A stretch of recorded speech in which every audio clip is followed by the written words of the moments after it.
जे अपन माँ के खातिर अपन बाप तक के ना छोड़लस, जब ओकरा सच्चाई पता चल जाई तब तक। ए बिटिया, यही से हम कहता नहीं, अभी हो समय बा, तू नंदिनी जी के पास जाके अपन गलती के माफी मांगला। आए बिटिया, हम जानता नहीं वो दिल के बहुत अच्छे है, तो हर सारा गलती माफ कर दी है। आना तो बात कहीं विक्रांत के पता चल गई ना तो बात हाथ से निकल जाए बिटिया। आप चुप रहिए। यात्रा, कोई जरूरत नहीं है माफी मांगने की। एक दूसरा आदमी और बीवी में बहुत फर्क होता है। तुम ज्यादा मत सोचो, एक बार शादी हो जाने दो, फिर कौन किसका क्या बिगाड़ता है मैं देख लूंगी। वैसे भी ना, ये मर्द लोग शादी से पहले शेर जैसे दिखते हैं, मगर शादी के बाद बीवी के सामने भीगी बिल्ली जैसे दिखते हैं। तुम अपने बाप को ही देख लो। सुना, तू ज्यादा गलत फहमी में मत रह।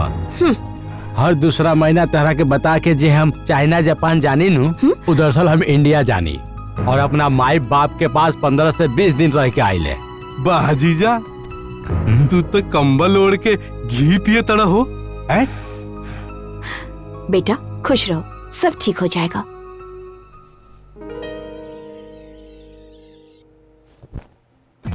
ये देखा शादी के लहंगा कैसन बा?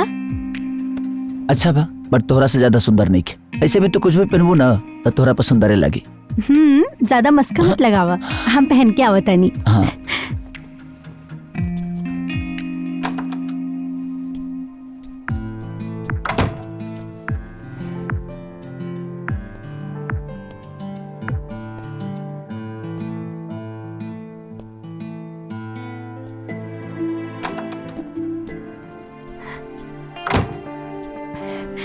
देखा कैसा लागतानी हम?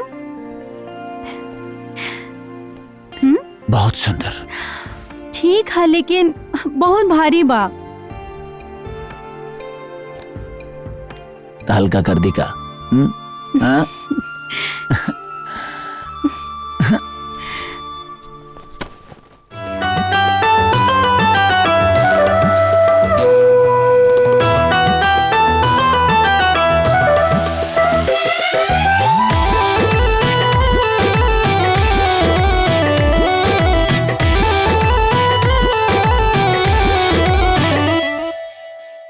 के सिंगार धनी चमकतारू, फुलवा गुलाब लेखा गमकतारू।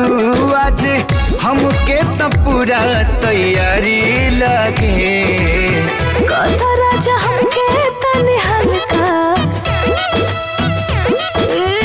कथा राजा हमके तने हल्का, गोडी पर साड़ी भारी लागे। कथा राजा हमके तने हल्का, बॉडी पर साड़ी भारी लागे।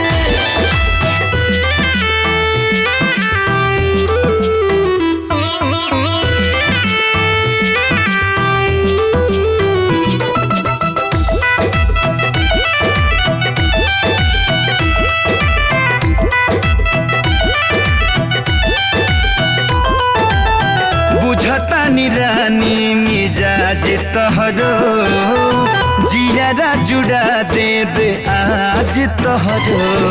खिड़की के बाड़ी बंद कलो, राजा अब आके कोरवा में धोलो। हो तोहार अखिया के कजरा कटरी लगे।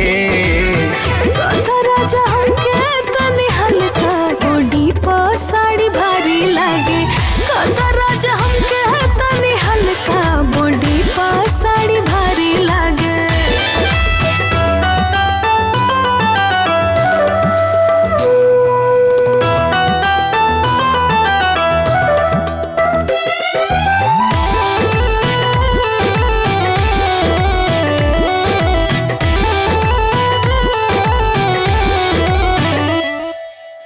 जेठी जैसे तोहरो जवानी धनिया, बन जाई भादो के पानी धनिया।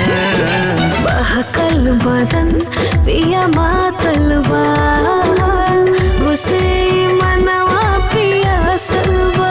हो तोहार कमर लवंगिया के डाढ़ी लगे। कथा राजा हमके तनी हल्का गोडी पर साड़ी भारी लागे। कथा राजा हमके तनी हल्का बॉडी पर साड़ी भारी लागे। मंगलम भगवान विष्णु मंगलम गरुड़ध्वज मंगलम पुंडरीकाक्ष मंगलाय तनोहरि।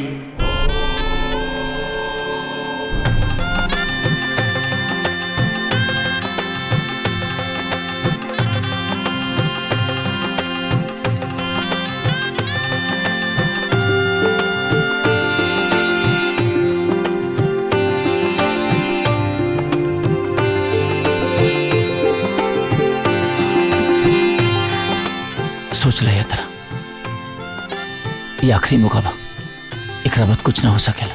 ही का मजाक करत तारा, हम तो सोच के ही शादी करत हनी।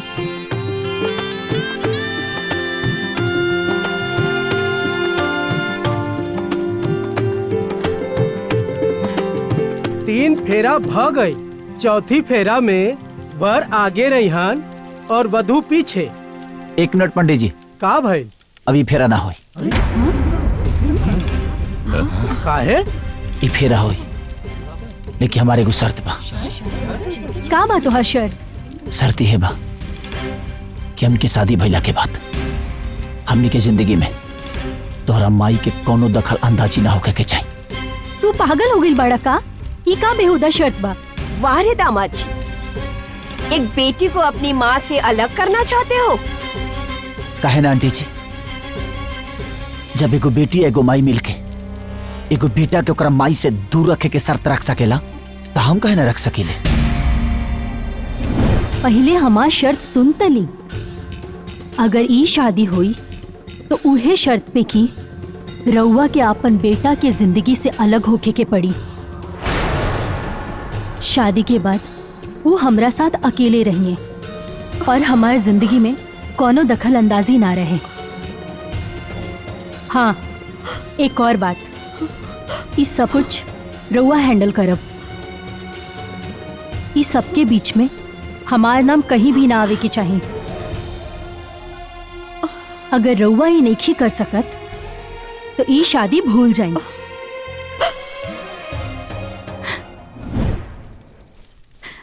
विक्रांत, मानने की हमरा से गलती हो गई, प्लीज और सीन क्रिएट मत करा।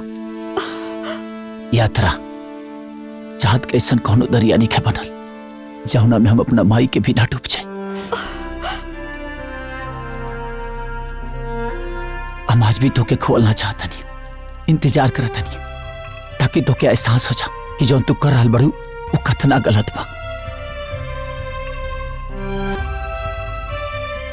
पर ना, अब हमके समझ में आ गई कि तोके जीवन में कब्बो ही एहसास ना हुई कि एगो माई बेटा के रिश्ता के अहमियत का होला।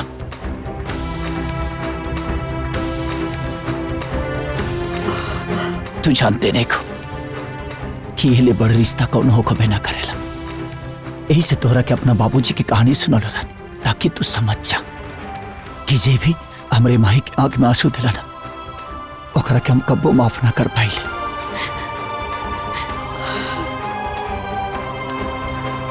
अब तो हमारा आखिरी फैसला सुन ला। अगर तोहरा लागत ना कि तुहार 6 महीना के प्यार हमारा माई के 25 साल के दुलार पर भारी पड़ जाए तो तुहार गलत फहमी बा। अगर तोहरा लागत कि तोहरा दुपट्टा के छा हमरा माई के आचरा पर भारी पड़ जाए तो तुहार गलत फहमी बा। अगर तोहरा लागत कि हम तोहरा खूबसूरती और अदा के दीवाना होके अपने माई के तपस्या और त्याग के भूल जाई तो और गलत फहमी बा। अगर तोहरा लागत कि माई के विधाश्रम में छोड़ के तोरा संगे बंगलों में राज करी ना तो और गलत फहमी बा। अरे एगो माई के बेटा साला करत यानी कि एगो जिस्म से जान।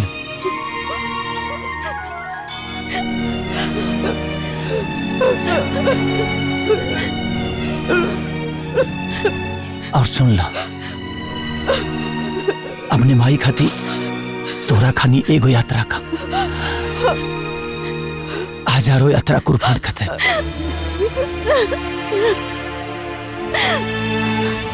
हिसाब लगा के देख लिया यात्रा, दुनिया के हर रिश्ता में कुछ ना कुछ अधूरा आधा होला। एगो माइये के प्यार बा कि दूसरा के प्यार से 9 महीना ज्यादा होला।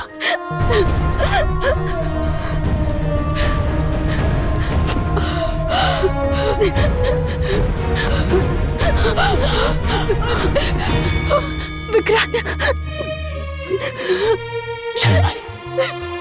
विक्रांत, जेकर पाँव मंदिर के चौखट भगवान से बढ़ के हाथ हो।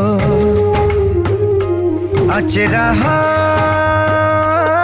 नहिया के छतरी जाड़ा गर्मी बरसात हो। जेकरा लाड दुलार सकी मत ना सोना ना चानी, जितना सुख बा हमरा भाग में आज जवन हम बानी, माई के आशीर्वाद। माँ, विक्रांत, विक्रांत,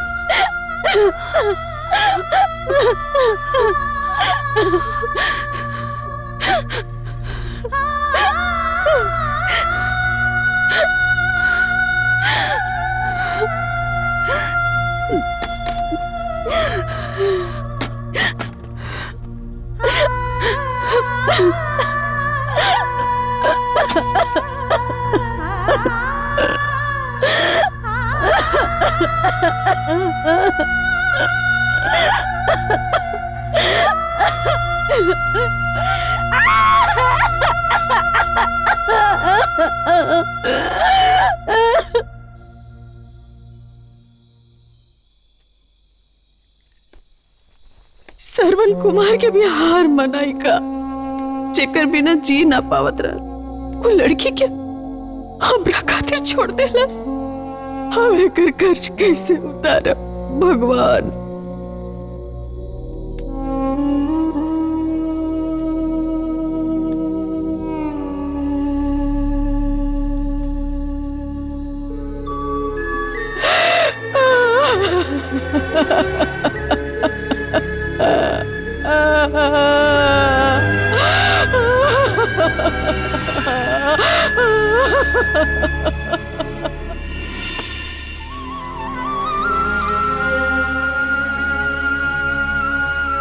ई कोनो फिल्मी नाटक नहीं ना?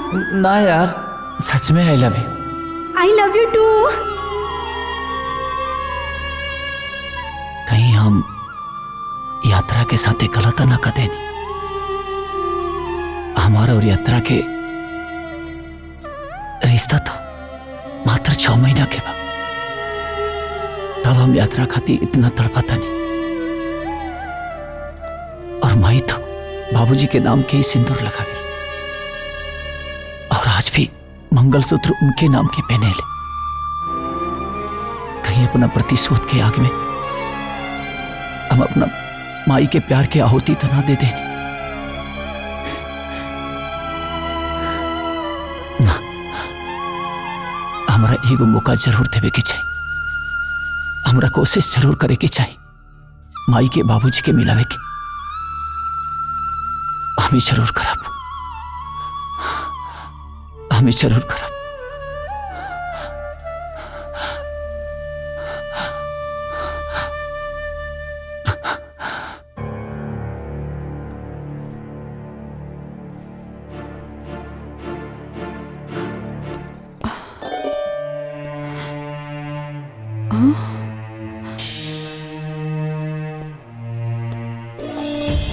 बेटा,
आप काले वैल बड़े थे, हमरा के बर्बाद करके रोड पर लिया गले।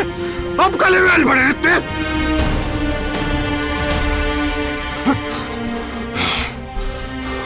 चले, आज भी रोके के क्यों भगवान की तरह पूछेला।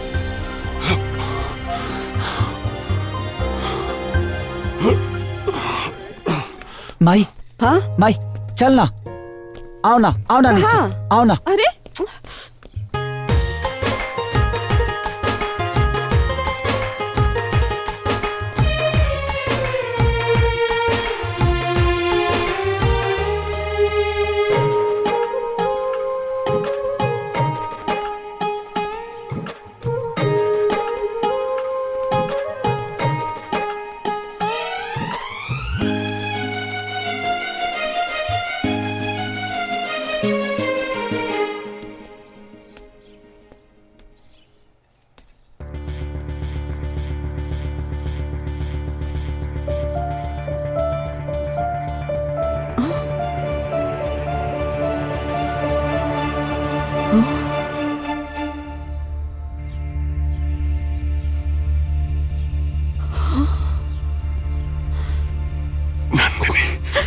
अपन गंदा जबान से हमार नाम मत ले। तोरे जावे की हिम्मत कैसे भइल? माई, इनका के हम लेके आइल बनिए छी। इकरा नाम के सिंदूर तोहरा मांग में दिखले बनी हम। इकरे नाम के मंगलसूत्र तोहरा गला में पड़ल बा। अगर ई प्यार ना हा त का माई, का? और हम नहीं की चाहत कि हमरा नफरत के आग में ना तनी दोनों के प्यार चल जाओ। कैसे कि अब हम के प्यार के मतलब समझ में आ गइल बा माई, मतलब समझ में आ गइल बा।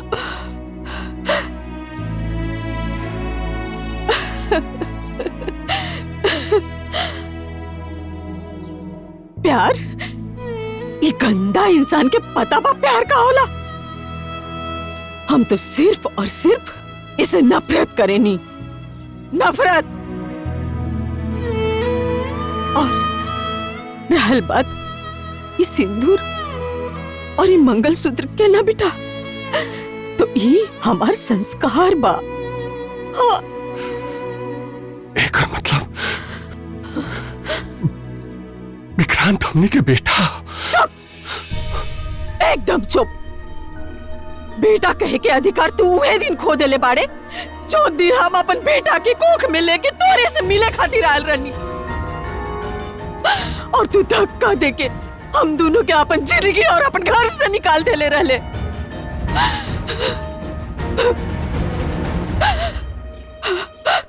अभी सिर्फ और सिर्फ एगो माई के बेटा बा, ये हमार बेटा बा। हम जाना था नहीं कि हमार जैसन पापी माफी के काबिल नहीं के। हम दोनों जाना के गुनहगार बानी, लेकिन बस एक बार हमरा प्रायश्चित करे के मौका देता लगे। बस एक बार हमरा के माफ कर दो। ए बहन, हमरा के लगा था कि अपना किए पर इनकरा के पछतावा होता, हो सके तो माफ देता। नहीं भैया, नहीं। एक घड़ियाल आंसू से हम परिचित बानी। यही आंसू देख के हमरा वालोगन के छोड़ के एकरे पास आ गल रहनी। अब इंसान के हमरे जिंदगी में कोनो जगह नहीं के, कोनो जगह नहीं के। नंदिनी, इतना भी नफरत मत करा हमरा जैसे पापी से। भीख में ही सही माफी दे दो। ना, भीख में तोरा के माफी तो ना दे ना, और तोरा के खाली हाथ भी ना जाए दे। तोरा के देवे खातिर हमरे पास एगो चीज बा। जरूर दे, जरूर दे।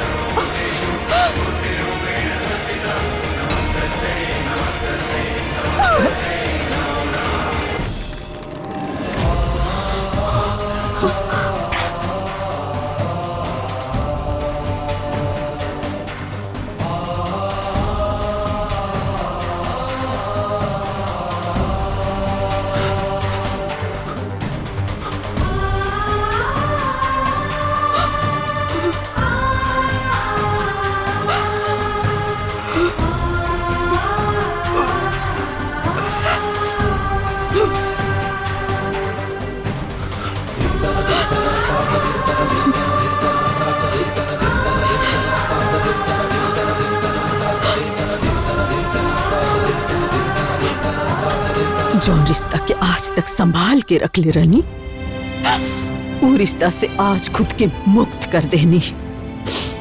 अब चल निकल, जौन रास्ता से आयल रहले वही रास्ता से निकल जा। निकल, निकल।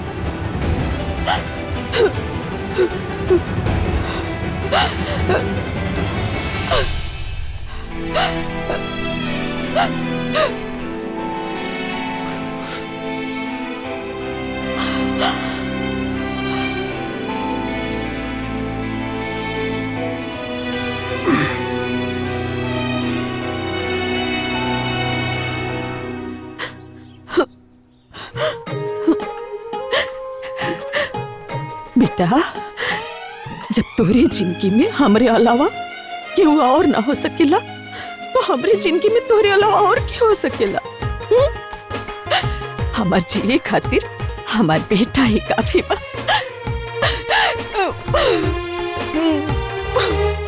आपन पसंदीदा फिल्म देखे खातिर डाउनलोड करी दंगल प्ले ऐप।